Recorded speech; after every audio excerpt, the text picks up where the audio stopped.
Au nom du Père, et du Fils, et du Saint-Esprit. Amen. Bonsoir, ma famille. Bonsoir à toi qui te connectes en ce moment. Que la paix de notre Seigneur Jésus-Christ, l'amour de Dieu le Père et la communion du Saint-Esprit soient ton partage, là où tu es. Avant même de commencer, je veux que nous prenions un instant pour nous placer sous la protection divine.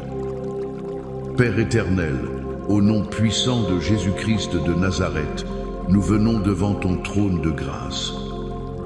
Seigneur, je te demande de déployer ta main protectrice sur chaque personne qui écoute cette prière.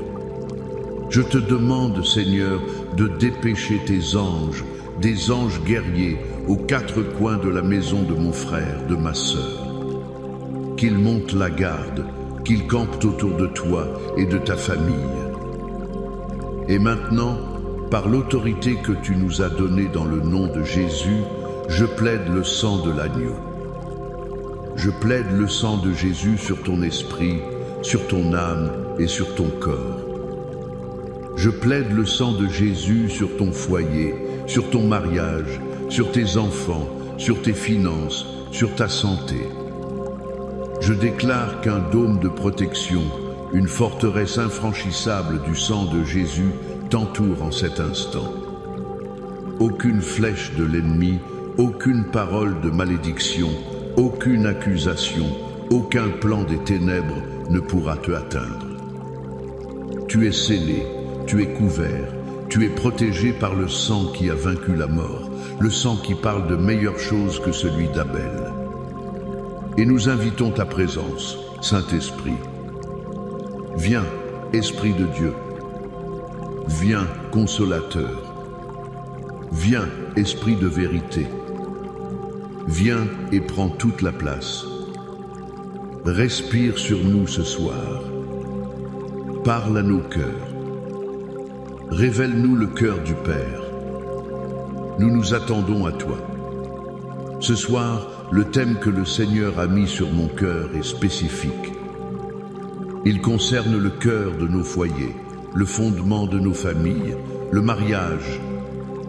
Et je sais, je sens dans mon esprit que plusieurs d'entre vous qui écoutez, vous traversez une saison difficile dans votre couple.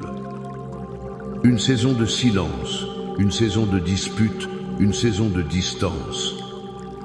L'ennemi est venu semer la division, la méfiance, l'amertume. Et tu te sens seul, tu te sens incompris, tu pleures peu, être en secret. Laisse-moi te dire, le Seigneur voit tes larmes. Et ce soir, il vient te dire ce que l'apôtre Paul a dit à Timothée. Car ce n'est pas un esprit de timidité que Dieu nous a donné, mais un esprit de force, d'amour et de sagesse. Ce soir, nous allons rejeter l'esprit de peur qui te fait croire que ton mariage est fini. Nous allons rejeter l'esprit de division. Et nous allons déclarer, au nom de Jésus, que la force de Dieu, l'amour de Dieu et la sagesse de Dieu envahissent ton mariage dès maintenant. Nous le déclarons par la foi. Et pendant que la présence de Dieu commence déjà à se mouvoir, je veux te demander de faire 3 choses rapidement. Premièrement, écris Amen. Mon mariage est sous la protection de Dieu dans les commentaires pour sceller cette parole. Deuxièmement, clique sur le bouton J'aime et abonne-toi à cette chaîne pour rejoindre notre famille prophétique et ne manquer aucune de ces rencontres divines. Et troisièmement, je te demande prophétiquement de partager cette prière avec 7 personnes. 7 est le chiffre de la perfection divine. En partageant, tu deviens un instrument de restauration pour 7 autres couples. Et je te fais une promesse. Reste jusqu'à la fin, car à la fin de cette session, je vais prier spécifiquement pour briser les murs de silence et restaurer une communication profonde et aimante dans ton couple. Dieu va faire quelque chose de puissant. Notre texte, notre ancre ce soir, se trouve dans un psaume que tu connais certainement par cœur, mais que nous allons redécouvrir sous un angle nouveau, le psaume 23. La prière s'intitule « Remettre mon mariage au bon berger ». Lis avec moi, si tu le peux. L'Éternel est mon berger, je ne manquerai de rien. Il me fait reposer dans de verts pâturages, il me dirige près des eaux paisibles. Il restaure mon âme, il me conduit dans les sentiers de la justice à cause de son nom. Quand je marche dans la vallée de l'ombre de la mort, je ne crains aucun mal, car tu es avec moi. Ta houlette et ton bâton me rassurent. Tu dresses devant moi une table, en face de mes adversaires. Tu oins d'huile ma tête, et ma coupe déborde. Oui, le bonheur et la grâce m'accompagneront tous les jours de ma vie, et j'habiterai dans la maison de l'Éternel jusqu'à la fin de mes jours. Le premier point que je veux que tu saisisses ce soir est celui-ci. Dieu doit être le berger de ton mariage, pas seulement ton berger personnel. David déclare « L'Éternel est mon berger, je ne manquerai de rien ». Ce soir, je veux que tu fasses cette déclaration personnelle et conjugale. L'Éternel est le berger de notre mariage, et notre mariage ne manquera de rien. Qu'est-ce que cela signifie concrètement? Cela signifie que nous cessons d'attendre de notre conjoint qu'il comble des besoins que seul Dieu peut combler. Écoute-moi bien. Ton mari, ta femme, ne peut pas être ta source de joie parfaite. Il ou elle ne peut pas être ta source de paix inébranlable. Il ou elle ne peut pas être ta source d'identité et de valeur. Quand tu places ton conjoint sur le trône de ton cœur, un trône qui n'appartient qu'à Dieu, tu crées une idole. Et cette idole finira toujours par te décevoir, non pas parce qu'elle est mauvaise, mais parce qu'elle est humaine. Et cette pression est trop lourde à porter. C'est la cause de tant de frustration dans les couples. Tu ne me rends pas heureux, tu ne me comprends pas, tu ne me suffis pas. La vérité, c'est que seul le bon berger, Jésus, peut te suffire. Quand tu es pleinement satisfait en lui, quand tu bois à sa source, tu ne viens plus à ton conjoint comme un mendiant qui réclame, mais comme un partenaire qui a déjà tout reçu de Dieu et qui peut maintenant donner librement. Tu ne manqueras de rien. Pas seulement sur le plan financier, mais tu ne manqueras pas de patience, car le fruit de l'esprit est en toi. Tu ne manqueras pas de pardon, car tu as été pardonné d'une dette immense.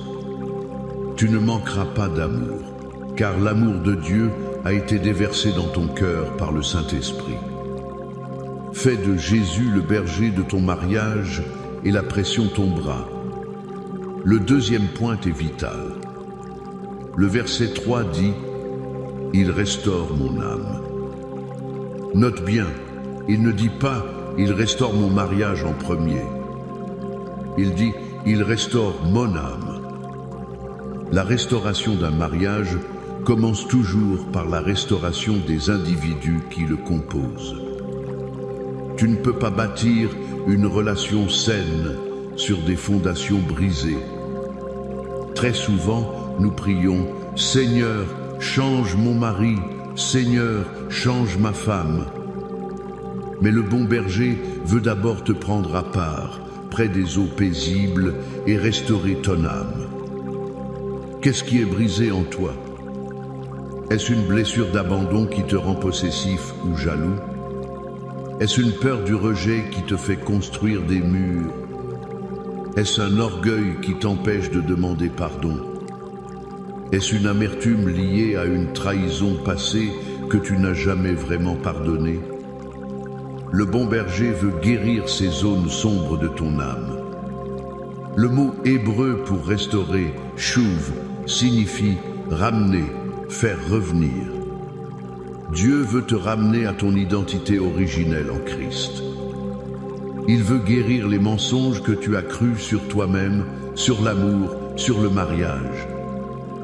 Je me souviens d'un couple dans notre église.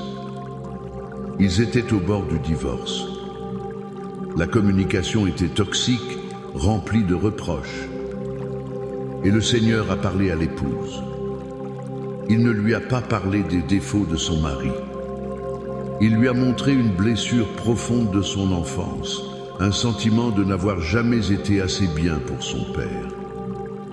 Et cette blessure l'a poussé à chercher constamment une validation excessive auprès de son mari. Et quand il ne la lui donnait pas, elle devenait critique et amère. Quand elle a laissé le bon berger restaurer cette partie de son âme, quand elle a trouvé sa valeur en lui seul, tout a changé. Sa façon de parler à son mari a changé. L'atmosphère de la maison a changé. La restauration de son âme a conduit à la restauration de son mariage. Laisse le berger restaurer ton âme ce soir. Le troisième et dernier point de ce psaume pour ton mariage et peut être le plus puissant dans les moments difficiles. Verset 4. Quand je marche dans la vallée de l'ombre de la mort, je ne crains aucun mal, car tu es avec moi. Ta houlette et ton bâton me rassurent. Cette vallée de l'ombre de la mort, c'est peut être la saison que tu traverses en ce moment. La vallée de l'infidélité, la vallée de la maladie qui frappe l'un de vous, la vallée de la crise financière qui met une pression énorme sur votre couple, la vallée du silence où vous vivez comme des étrangers sous le même toit. Ça ressemble à la mort. Ça sent la fin. L'espoir semble s'évanouir. Mais la promesse n'est pas que tu ne traverseras jamais de vallée. La promesse est que, quand tu marches dans la vallée, tu ne crains aucun mal. Pourquoi? Car tu es avec moi. La présence du bon berger change tout dans la vallée. Il ne t'abandonne pas au milieu de la crise. Il marche avec toi. Chaque pas douloureux, il le fait avec toi. Chaque larme qui coule, il la recueille. Et il a deux instruments avec lui, sa houlette et son bâton. La houlette, le bâton court, était l'arme du berger pour combattre les prédateurs. Les loups, les lions qui voulaient dévorer les brebis. Écoute-moi, il y a un prédateur, le diable, qui rôde cherchant à dévorer ton mariage. Mais le bon berger est là, avec sa houlette, pour combattre pour toi. Il repousse l'esprit de divorce, l'esprit de luxure, l'esprit de dispute. Il combat pour ton alliance. Et puis il y a le bâton, le long bâton avec un crochet. Il servait à guider les brebis, à les ramener doucement sur le chemin quand elles s'égaraient. Peut être que vous vous êtes égarés. Vous avez pris de mauvais chemins. Le bon berger est là avec son bâton pour vous guider, pour vous ramener l'un vers l'autre, pour vous ramener sur le chemin de son plan parfait pour votre couple. N'aie pas peur dans la vallée. Le berger est là. Il combat et il guide. Tu n'es pas seul. Ton mariage n'est pas abandonné. Et maintenant, armés de cette vérité que le bon berger combat pour nous, nous allons nous emparer d'une autre promesse puissante. Je vais lire pour toi et sur toi l'intégralité du psaume 91. Reçois cette parole comme un bouclier sur ta vie et sur ton foyer. Ferme les yeux et écoute. Celui qui demeure sous l'abri du Très-Haut repose à l'ombre du Tout-Puissant. Je dis à l'Éternel, mon refuge et ma forteresse, mon Dieu en qui je me confie. Car c'est lui qui te délivre du filet de l'oiseleur, de la peste et de ses ravages. Il te couvrira de ses plumes, et tu trouveras un refuge sous ses ailes. Sa fidélité est un bouclier et une cuirasse. Tu ne craindras ni les terreurs de la nuit, ni la flèche qui vole de jour, ni la peste qui marche dans les ténèbres, ni la contagion qui frappe en plein midi. Que 1000 tombent à ton côté et 10 000 à ta droite, tu ne seras pas atteint. De tes yeux seulement tu regarderas et tu verras la rétribution des méchants, car tu es mon refuge, ô Éternel. Tu fais du très haut ta retraite. Aucun malheur ne t'arrivera, aucun fléau n'approchera de ta tente, car il ordonnera à ses anges de te garder dans toutes tes voies. Ils te porteront sur les mains, de peur que ton pied ne heurte contre une pierre. Tu marcheras sur le lion et sur l'aspic, tu fouleras le lionceau et le dragon, puisqu'il m'aime, je le délivrerai, je le protégerai, puisqu'il connaît mon nom. Il m'invoquera, et je lui répondrai. Je serai avec lui dans la détresse, je le délivrerai, et je le glorifierai. Je le rassasierai de longs jours, et je lui ferai voir mon salut. Amen et Amen. Maintenant, entrons dans ce temps de prière finale. C'est le moment de tout remettre entre ses mains. Père Céleste, au nom puissant de Jésus, nous venons avec confiance devant ton trône. Seigneur, nous avons entendu ta parole. Ta parole est la vérité. Et ce soir, nous choisissons de croire ta parole plus que nos circonstances, plus que nos sentiments, plus que les diagnostics des hommes. Seigneur, je te présente chaque mariage représenté ici ce soir. Et nous déclarons ensemble, Éternel, tu es le berger de notre mariage. Nous te remettons les rênes. Pardonne-nous pour les fois où nous avons essayé de tout contrôler par nos propres forces. Pardonne-nous pour les fois où nous avons mis notre conjoint à ta place, en attendant de lui ce que toi seul peux donner. À partir d'aujourd'hui, nous déclarons que tu es notre source. Nous ne manquerons ni d'amour, ni de joie, ni de paix, ni de patience, ni de pardon, car tu vis en nous. Remplis-nous à déborder, Seigneur, pour que nous puissions nous aimer l'un l'autre avec ton amour, et non avec notre amour humain si limité. Seigneur, nous te prions maintenant, comme David, restaure nos âmes. Je prie pour mon frère, pour ma sœur qui est blessée. Je parle à la racine de l'amertume, à la racine du rejet, à la racine de la peur, et au nom de Jésus, je vous ordonne de sécher et de mourir maintenant. Saint-Esprit, viens avec ton baume guérisseur. Visite les souvenirs douloureux. Guéris les cœurs brisés. Remplace les mensonges par ta vérité. Restaure une saine estime de soi, fondée non sur la performance ou l'approbation des autres, mais sur notre identité d'enfant bien-aimé de Dieu. Crée en nous des cœurs purs, ô Dieu, et renouvelle en nous un esprit bien disposé. Et Père, pour ceux qui marchent en ce moment même dans la vallée de l'ombre de la mort, je te prie. Je te prie pour ce couple au bord du divorce, les papiers sont peu, être déjà signés dans leur cœur. Seigneur Jésus, bon berger, tu es avec eux dans cette vallée. Je te demande de rugir contre le dévoreur. Je te demande de brandir ta houlette et de frapper l'ennemi qui cherche à détruire ce que tu as uni. Et je te demande de les guider avec ton bâton. Ramène-les. Même s'ils sont loin, ramène-les sur le chemin de la réconciliation, sur le chemin du pardon. Fais un miracle, Seigneur. Là où il n'y a plus d'espoir, sois leur espoir. Et maintenant, comme je l'ai promis, je veux prier spécifiquement pour la communication. Père, au nom de Jésus, je m'élève contre le mur de silence qui s'est dressé dans tant de foyers. Je parle à l'esprit de mutisme, à l'esprit de dispute, à l'esprit d'incompréhension, et je vous lie et vous chasse au nom de Jésus. Père, je prie pour que les langues se délient, non pour accuser, mais pour bénir. je prie pour que les cœurs de pierre deviennent des cœurs de chair. Je te demande de donner des paroles de sagesse, des paroles douces qui apaisent la colère.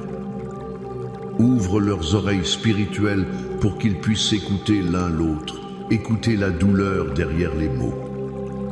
Restaure l'intimité, la complicité, le rire. Je déclare que la glace se brise maintenant.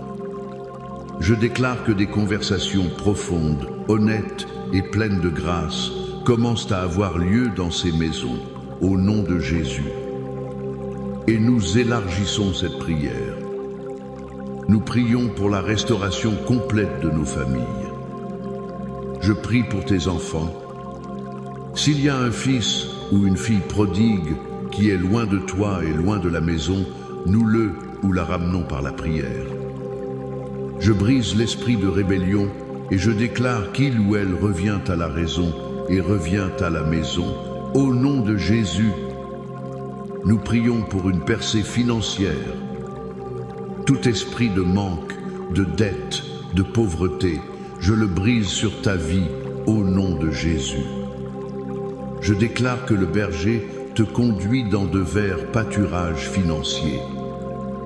Les portes de l'emploi s'ouvrent, les portes de la promotion s'ouvrent, les portes de l'entrepreneuriat s'ouvrent.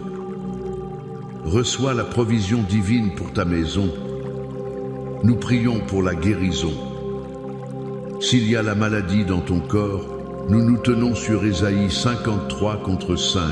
Par ses meurtrissures, nous sommes guéris. Je parle au cancer, au diabète, à l'hypertension, à la dépression, à la douleur chronique. Je vous ordonne de quitter ce corps maintenant, au nom de Jésus. Sois guéri, sois restauré, sois renouvelé de la tête aux pieds.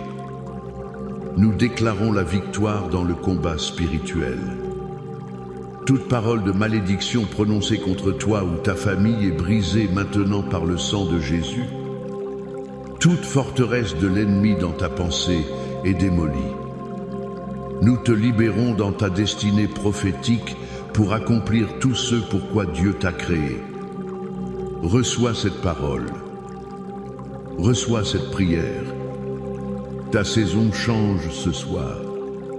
La nuit peut être sombre, mais la joie vient au matin. Le bon berger est à l'œuvre. Et maintenant, reçois cette bénédiction finale sur ta vie et sur ta maison. Que l'Éternel te bénisse et qu'il te garde. Que l'Éternel fasse luire sa face sur toi et qu'il t'accorde sa grâce. Que l'Éternel tourne sa face vers toi et qu'il te donne la paix.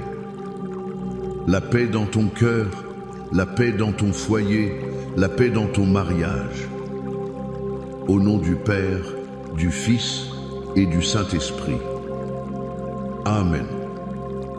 Soyez bénis, famille. Marchez dans la victoire de votre berger.